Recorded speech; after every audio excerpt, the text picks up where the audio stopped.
Ayan guys, pauwi na tayo. Dito na tayo sa ano. Ginawa kong tulay-tulay. Yan, tulay-tulay.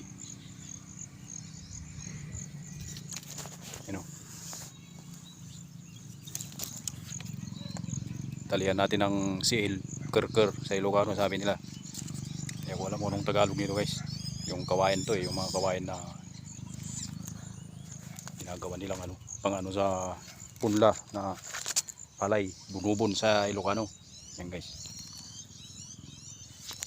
Gawin natin to, talian natin para yung dumaan, yung may daladalang abuno, hindi sila ma-outbalance kasi may kakapitan sila.